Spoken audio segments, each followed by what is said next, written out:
Very good. So you think you can damage your eyes watching too much TV and you can learn a lot more from reading books.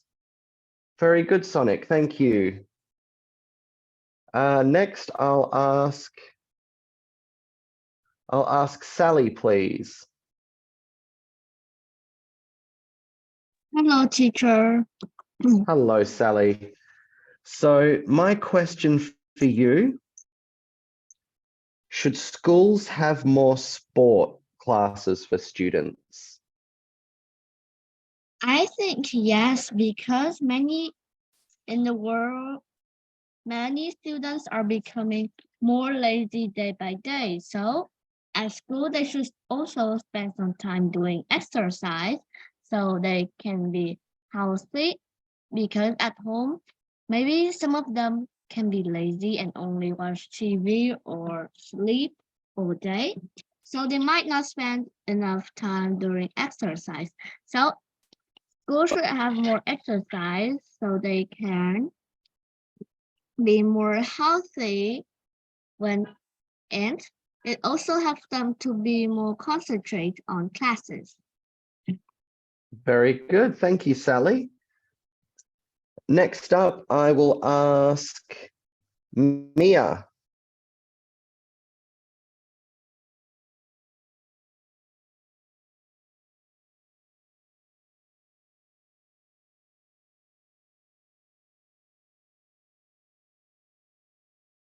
Mia, are you there?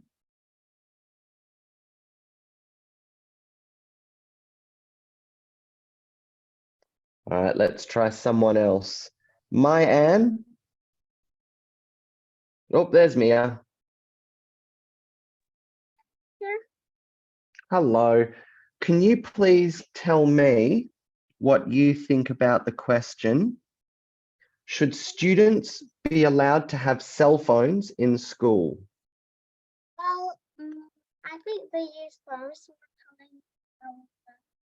or just pick up them up, but I think they need to to take the phone to the teacher, so they may can't use the phone during the lessons or use tablet to just doing some cheated in the test. So I think maybe just a no. Very good. Thank you, Mia. Anne.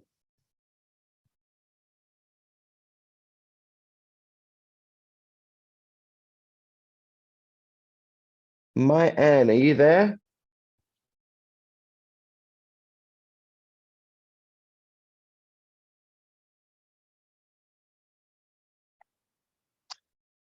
Okay, I'll try her in a little bit. Tina. Yes. Hello, Tina. Can you please give me your opinion on the question?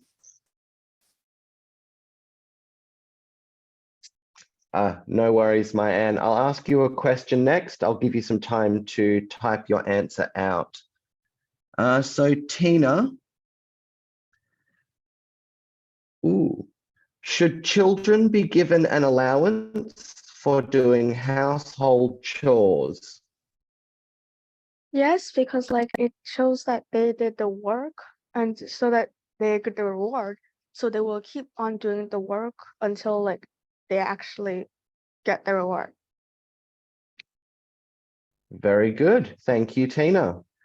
Now, Anne, I'll give you a question and then I'll give you a minute or two to type your answer in the chat box.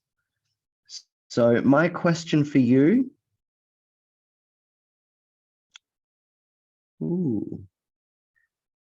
is it better to be an only child or to have brothers and sisters?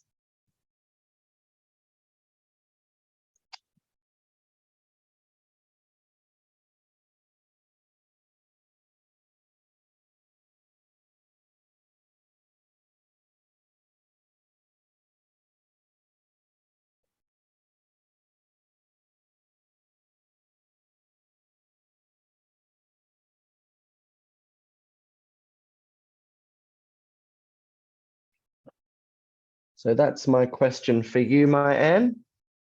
Just type it up and put it in the chat box for me, please.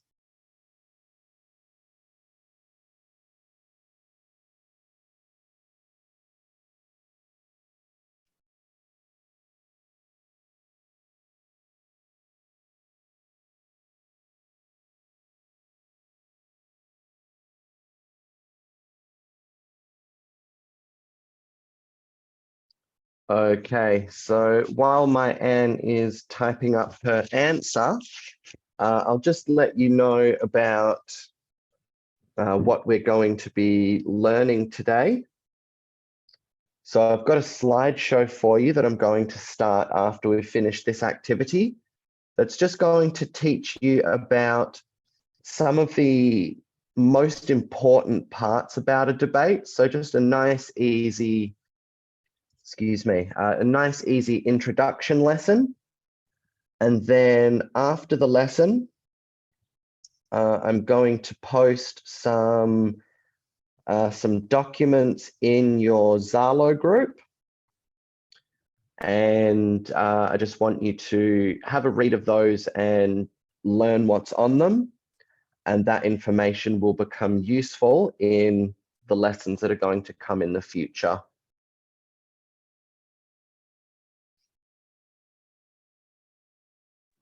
I can turn on the. Oh, that was a weird echo. Okay. I can turn on the microphone now. Ah, very good. So in that case, I'll get you to speak your answer. So is it better to be an only child or to have brothers and sisters, in your opinion?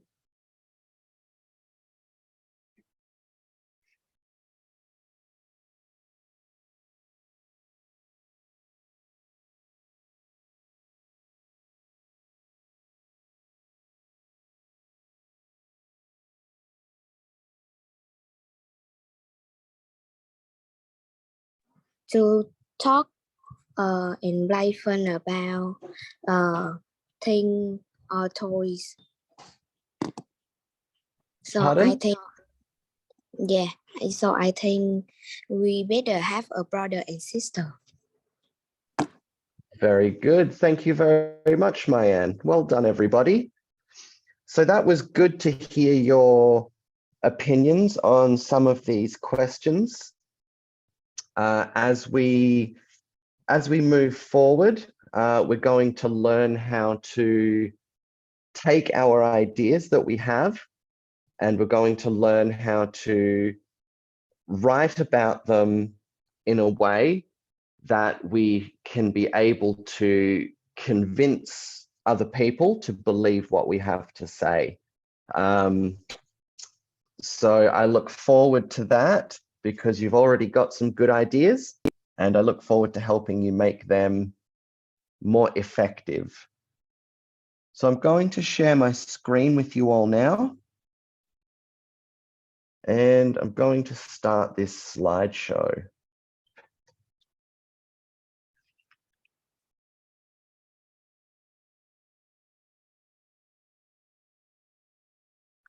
So, welcome to an introduction to debate.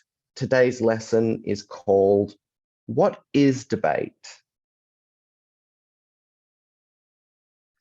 We've just done our icebreaker, so you gave me your opinions.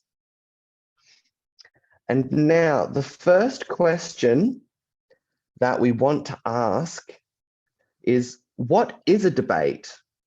And a debate is a formal and structured discussion on a specific topic where participants on opposing teams present arguments and counter arguments. So what that means is that a formal and structured discussion, so a formal discussion means that we need to use our best manners. There is a certain way that we need to speak and give our ideas. So we can't just kind of sit back and be all relaxed. We need to use our good manners.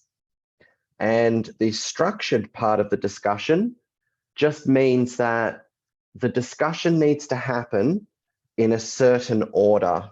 And we're going to learn all about that order later on.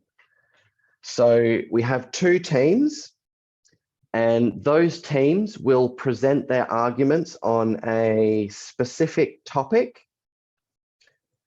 And you also need to offer counter arguments, which means that anything that the opposing team says, you need to be able to offer an argument that tries to prove them wrong.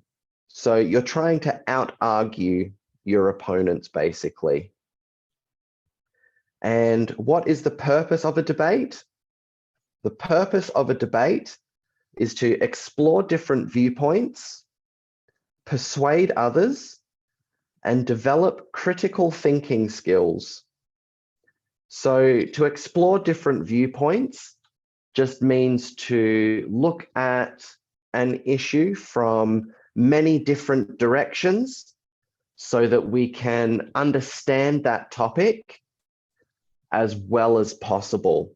So we want to learn everything we can about the topic of the debate so that we can offer as many arguments and counter arguments as possible. To persuade others simply means to, oh, I had the definition right there. So to persuade others means to convince them of your ideas in a positive way. So we don't want to force people to believe us. We want to give them as many good reasons as possible to believe us so that they will believe us. And finally, developing critical thinking skills just means that we are able to look at a problem and be able to come up with a solution for it. So we're able to look at the problem, find everything that we need to know, and then be able to find a solution to that problem. Okay. Just like to check in on my chat box every once in a while. If you do have any questions, guys, about anything we're talking about, you can either raise your hand and I'll see it, or you can type your message into the chat box and I'll see it and I'll be happy to answer for you. So please ask all the questions that you need to. Now, the key elements of a debate. The four words that we're going to focus on today or learn the basics of are the motion, the proposition, the opposition, and the interlocutor. So first of all, we have the motion. The motion is, what are we arguing about? The motion is the position or the side of the argument that the proposition team takes. And that will start to make more sense later on in our lesson. So next we have proposition and opposition. So just whose side are you on anyway? A debate is made up of two teams, the proposition, which is also known as the affirmative team, and the opposition, which is also called the negative team. And those two teams argue against each other during the debate, trying to convince the judges and the audience that their point of view is correct. And finally, we have the interlocutor. Now, the interlocutor makes sure that all of the rules are being followed and that the judges decide the winner in a fair manner. So the judges are there to decide who wins. However, they have rules that they have to follow when they decide the winner. And the interlocutor is the person that makes sure that the judges follow those rules when they decide the winner. He also does a lot more, but we'll learn about that a bit later.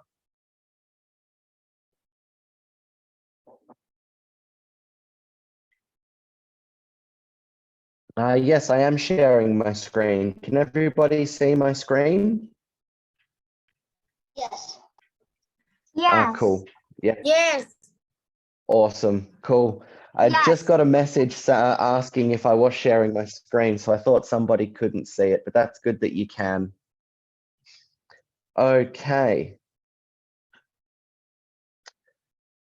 So the key roles of the debate, we have learned the names of I can't see these. your screen, excuse me. They can see your screen, but not your camera. Yeah, oops, sorry guys. Sorry.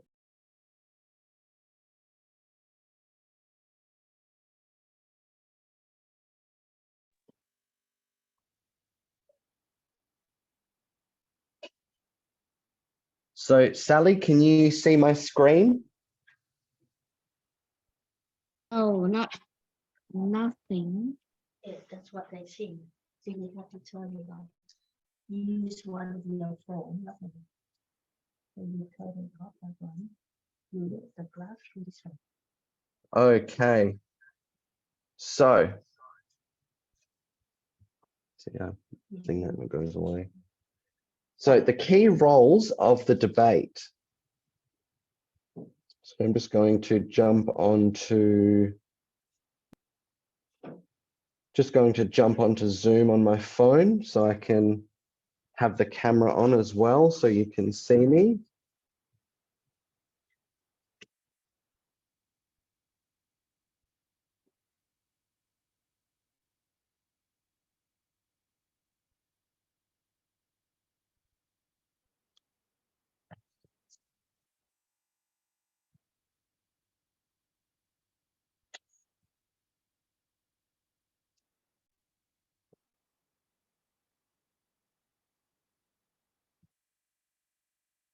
All right, so let me bring that there. So we have three important definitions to learn at the moment. And the first one is the proposition. And the proposition supports the motion and presents arguments in its favor. So the motion is a statement that the proposition makes to let you know what they are arguing. Now, next we have the opposition. And the opposition opposes the motion and presents arguments against it. So if the topic of the debate is should students have to wear school uniforms at school?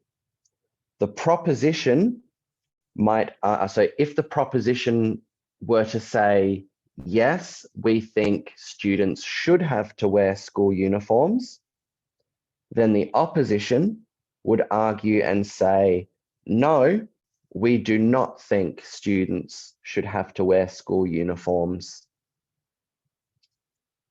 And finally, the interlocutor manages the debate, ensures fairness, and maintains order.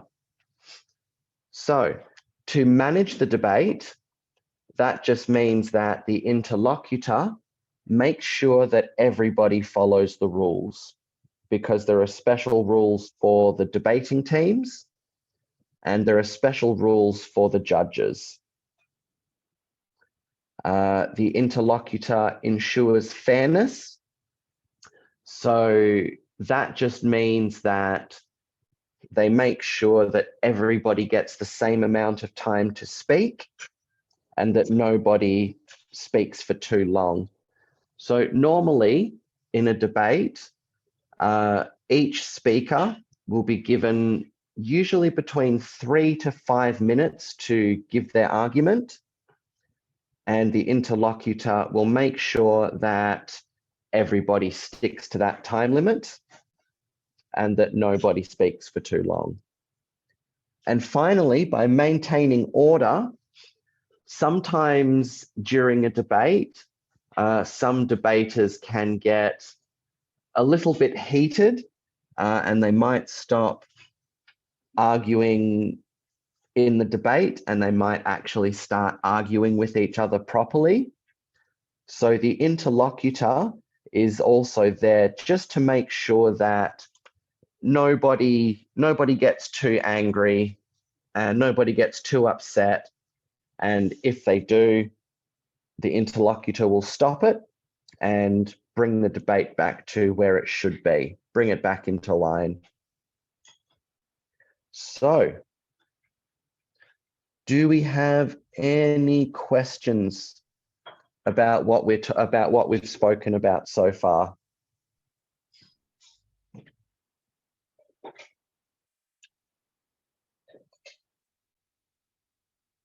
Fantastic. So again, I do encourage you, if you do have questions, please ask them to me. I'm here to help you learn and succeed. So if you need some help, I'm here for you. Okay. The next topic to talk about is the structure of a debate. So when you are giving your speech, when it's your turn to speak during the debate, there are normally four areas that you want to include in your time to speak. Now, the first one is your introduction. So this is where you're going to make your opening statement and you're going to let the judges and the audience know what your motion is and what your side of the argument is. So this is your chance to really make it clear what you want to talk about. Next up, we have the team arguments. So the proposition and the opposition teams will present their arguments and they'll also present evidence to support their claims. So evidence is a really important thing in a debate. So if you say, for example, I'm just trying to think of an example here. So if you say, for example, make an argument, I think students should wear school uniforms because it's less distracting. So because everybody's wearing the same thing, nobody's going to get distracted about what you're wearing. So you need to be able to find evidence to support that. And evidence can be things like studies that have been done or statistics. You can find an expert opinion and you can quote that person.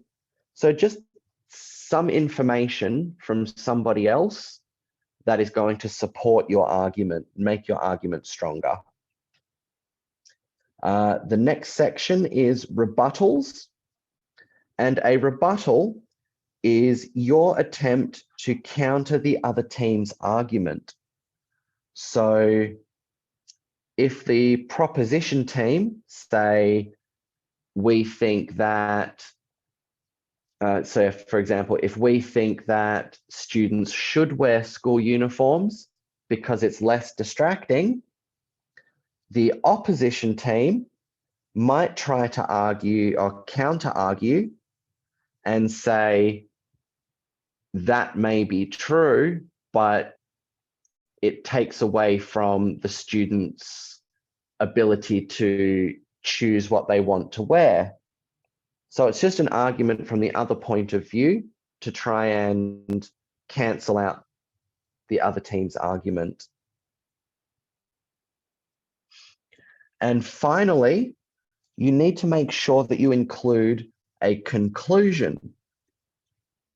And a conclusion is your chance to summarize all of your arguments that you've made and make one final persuasive statement that's going to convince the audience and the judges to believe what you've said. So the reason we want to make a conclusion is you get somewhere between 3 to 5 minutes to speak. And that is a lot. So you can say a lot in 3 minutes and the audience isn't going to remember. So by making a conclusion, you can remind them about everything that you've talked about and help them remember your argument the best. So how are we going, guys?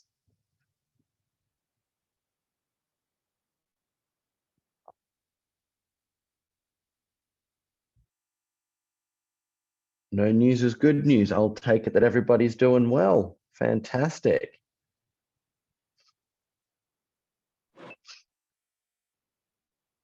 Okay, our next topic or our next subject to talk about is what are debate topics? Debate topics are what we argue about. The proposition makes arguments that agree with the motion or the topic statement, and the opposition makes arguments that reject it. So that just carries on from what we were talking about before. The proposition team supports or agrees with the topic of debate, and the opposition argues the other side of the argument. They disagree. Now, we're going to take a look at some examples of some debate topics.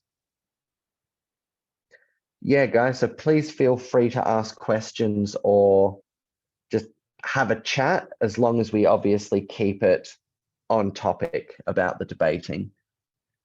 So let's have a look at some example debate topics. So these are all topics that we, So these are all topics that we could have a debate about. So should every child learn to swim? Should everyone learn to speak English? Should students be allowed to have pets in the classroom? Yes, Bill's got a question. No, I raised my hand to answer the question. Ah, thank you, Bill. We're not looking for answers just at the moment, but when I do have a question, I'll make sure to ask you. Thank you, though.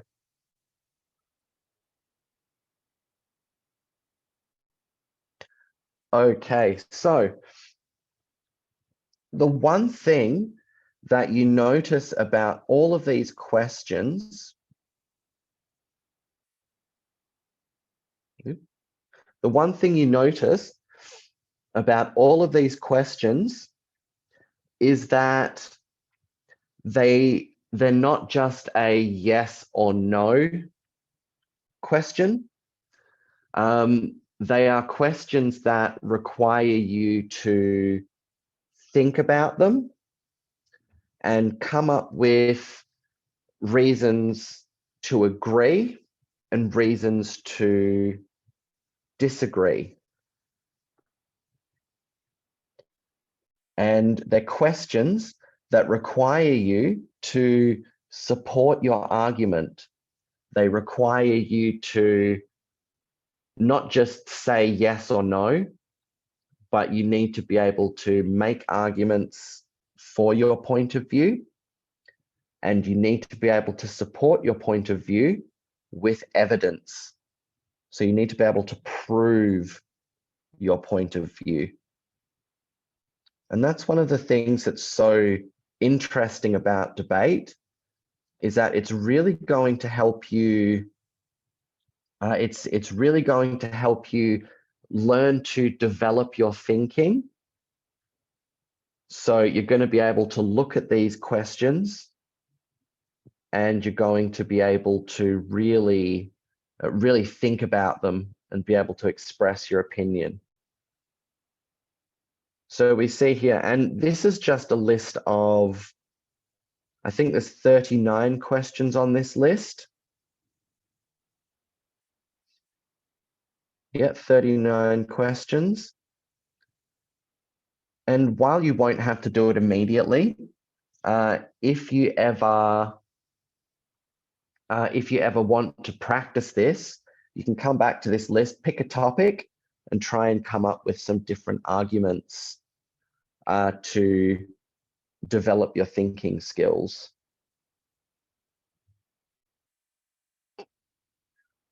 Okay, do we have any questions about the debate topics?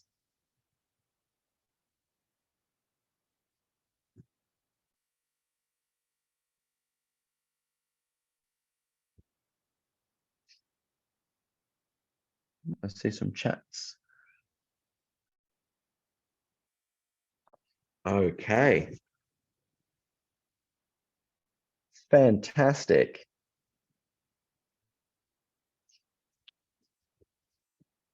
I like it when you don't have any questions, because that means that I explained it well and you understood it well. So good job, everybody.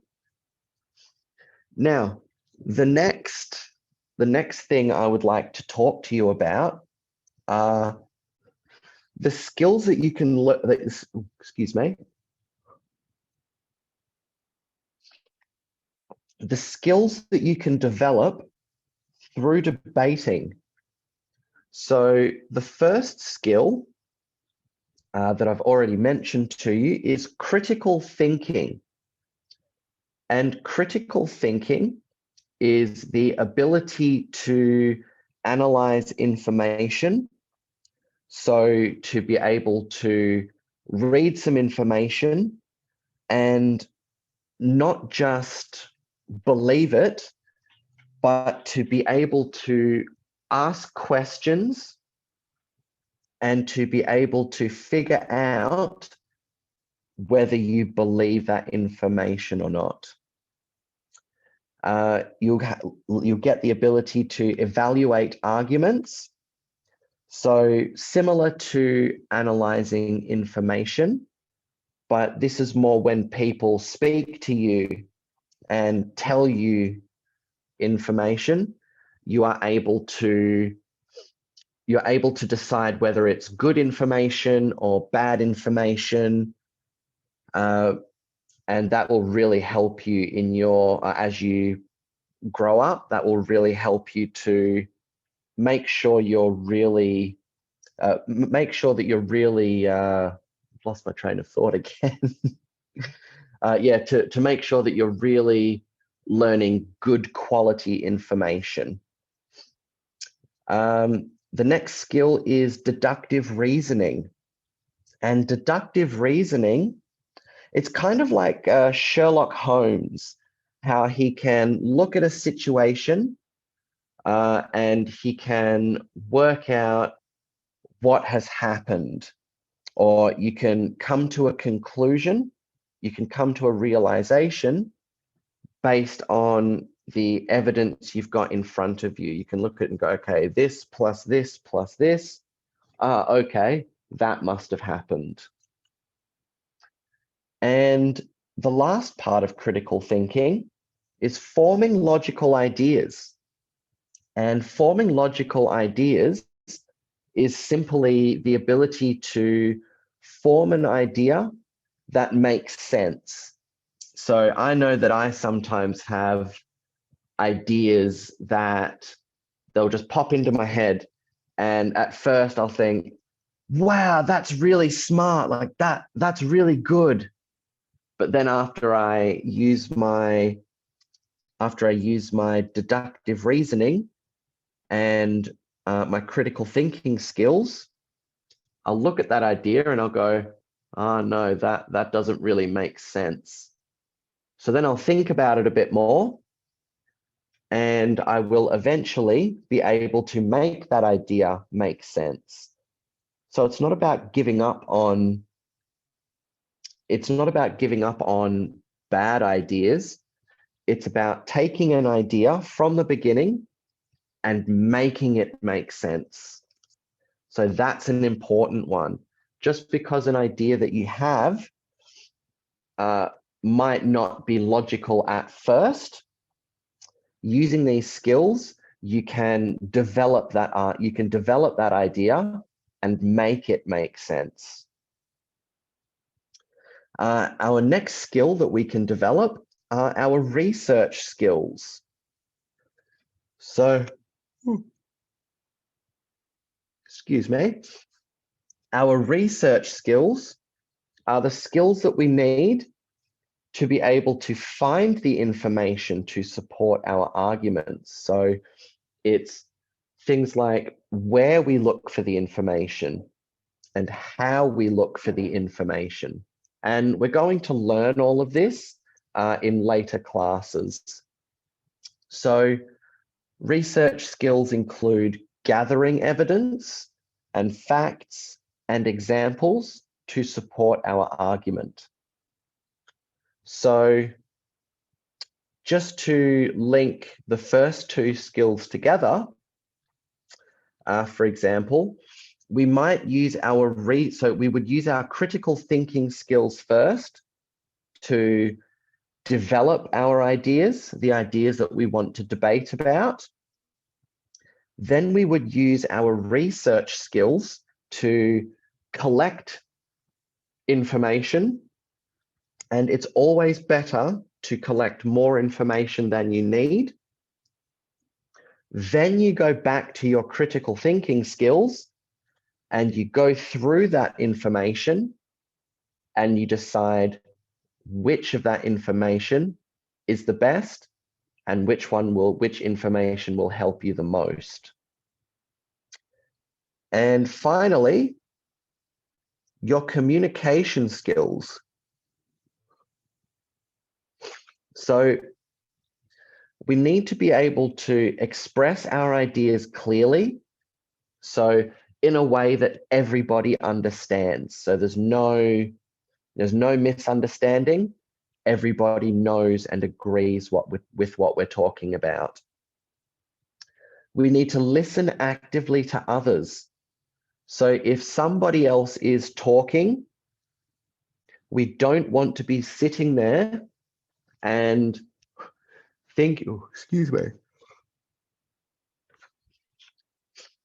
we don't want to be sitting there and kind of staring off at the butterflies over there and looking out the window at the birds flying by. We want to be listening to the person that's speaking, taking in the information that they're speaking, and then we want to be able to use that to form what we're going to say next. So we want to keep the conversation flowing. So you say something, they say something, you say something, they say something. And that's the way we want the conversation to flow. And finally, we want to be able to persuade others. So by persuading other people, we want to convince them of our ideas.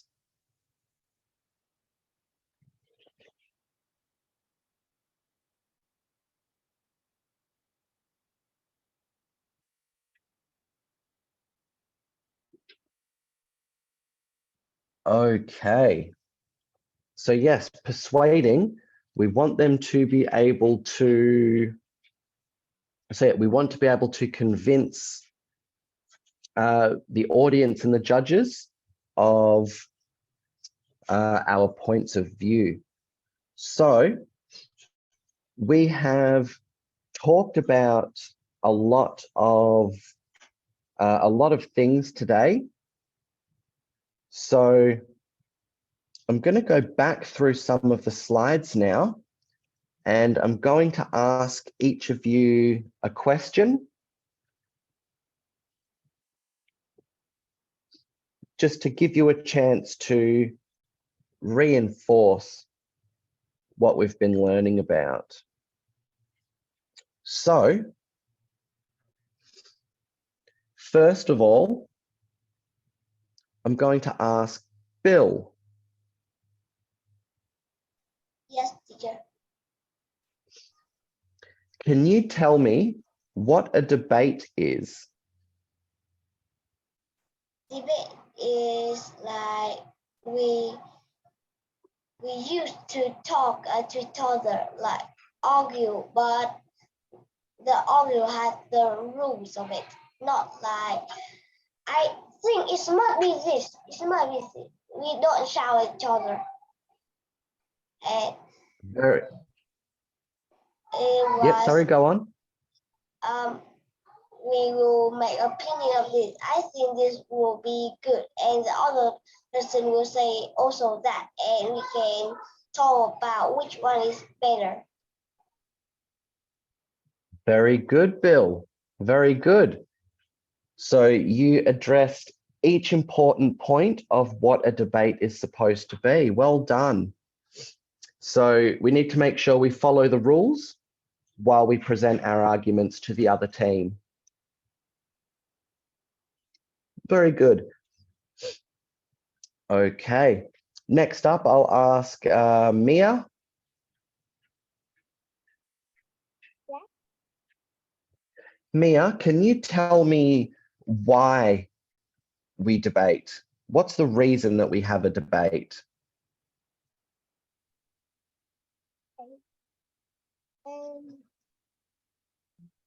As viewpoints produce others develop critical thinking skills. Very good. Very good, Mia. Thank you.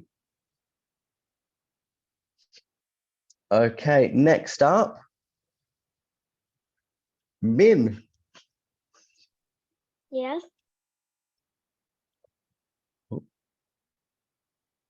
Can you tell me what a motion of a debate is? The motion of the debate is like the topic that what we are talking about, like what we talk about agreement or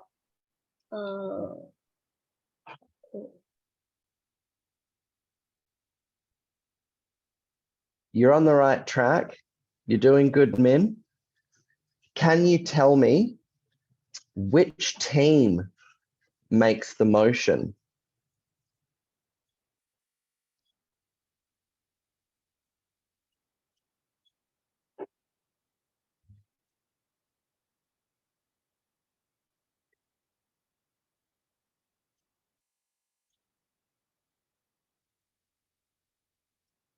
oh, okay. The motion is the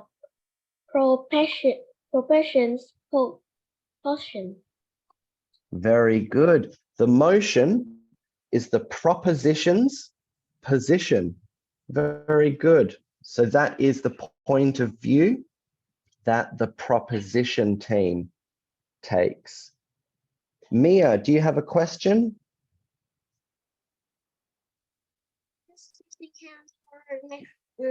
Next question is my answer. Ah, okay. Wait, I've already asked you a question, haven't I?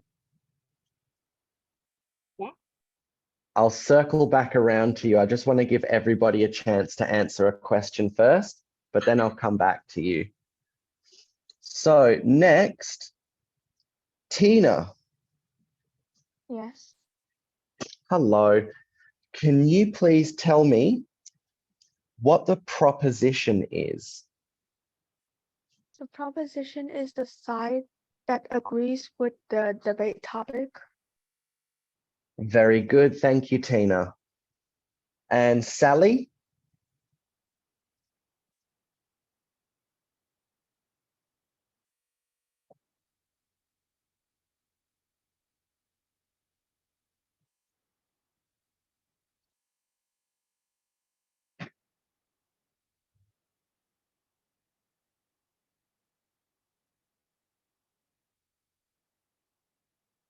Hello, teacher.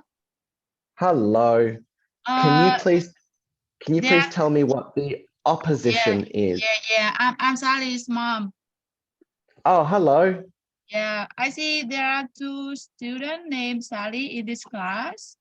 So you can call them in a different name. Maybe Sally A or Sally B and Sally B. Ah, I see the ages written there. So I'll just say Sally 9 or Sally 10. Yeah. Okay, Sally, you can change the name Sally Right. Okay, so Sally 10.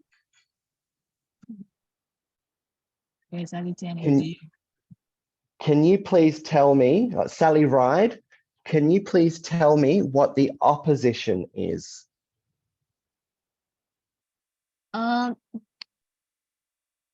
The opposition is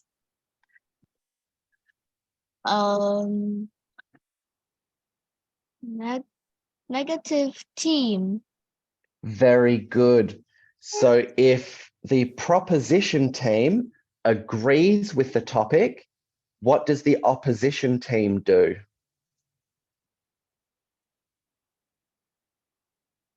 Can you ask again? Of course. So if the proposition agrees with the topic, what does the opposition do? The opposition. So if one team agrees, the other team has to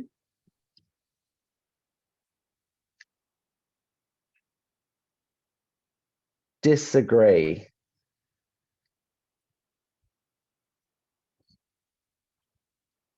Okay, thank you very much, Sally Ride. Next, I'll ask Mayanne. Yeah. Hello. Hello. Can you please tell me what the interlocutor does? I think interlocutor is who take the part in the dialogue like ones who take part in dialogue or conversation. The interlocutor doesn't take part in the debate, but he makes sure that everybody else does a certain thing. What does he make sure that everybody else does? I think the part in dialogue or conversation.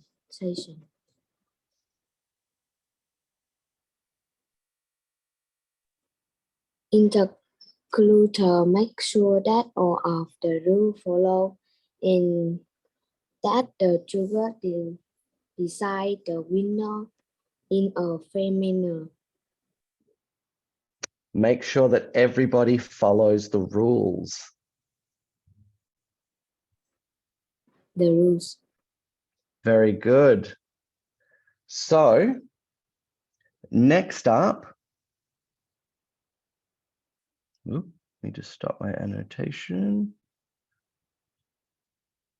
So next up,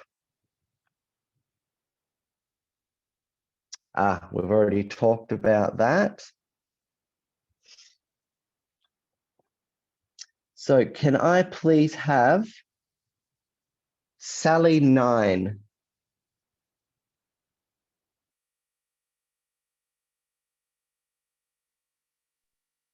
Yes, teacher. Hello. Can you please tell me why we need an introduction when we give our speech in a debate?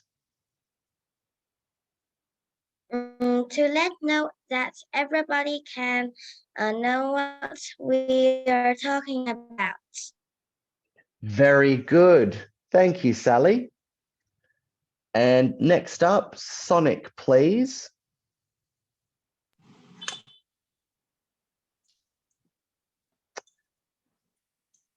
Can you please tell me what a rebuttal is? A rebuttal is extreme attempt to counter the other.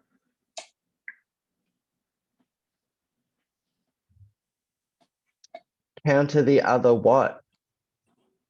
Counter the other words.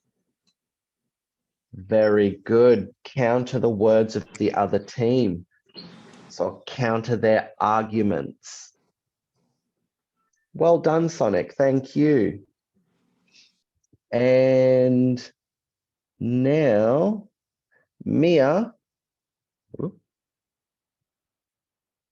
you had your hand up before to answer another question.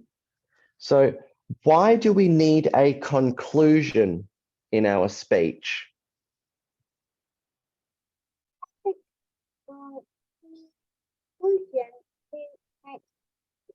Our chance to summarize our key points and make a final statement.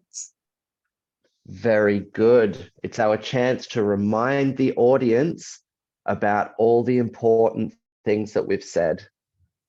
Good job, everybody. Now,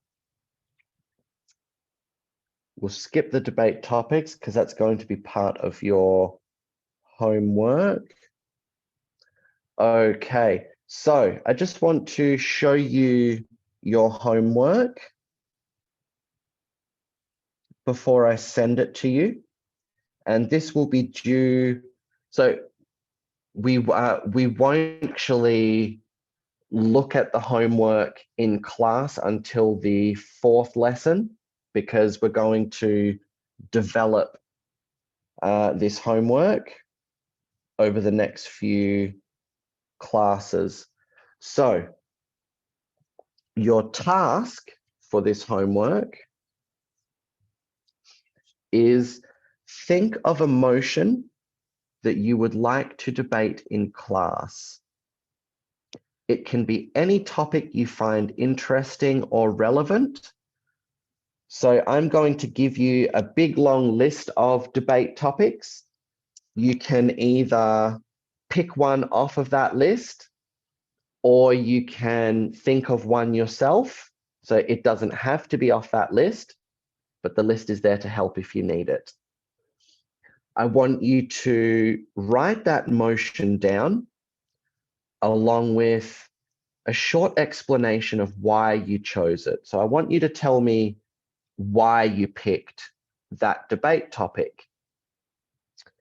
I want you to think about the motion, and I want you to try come up with arguments both for the topic, so for the proposition, and for the opposition side of the debate.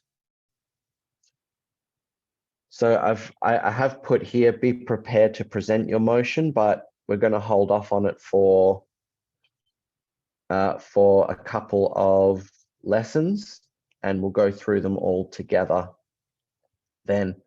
So if we have a look at this sheet, you'll see that I haven't given you much space to write, and that's because this is only the first lesson, so we don't have to, I'm not expecting you to write a whole lot on it. So I just need, in the first question here,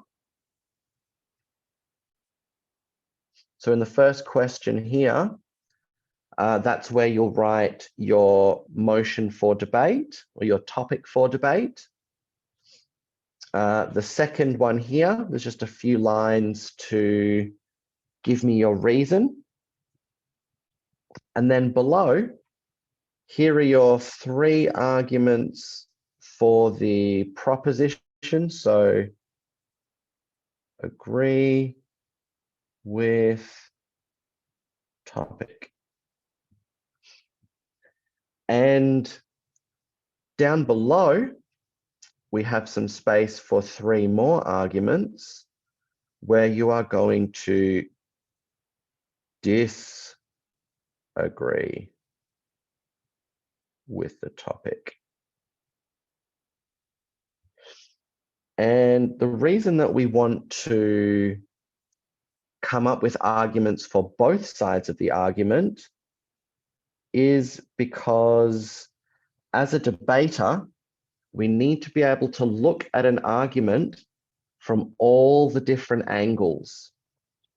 So we can't just think of arguments that support our point of view, because then we're not able to make counter arguments to disprove the other team.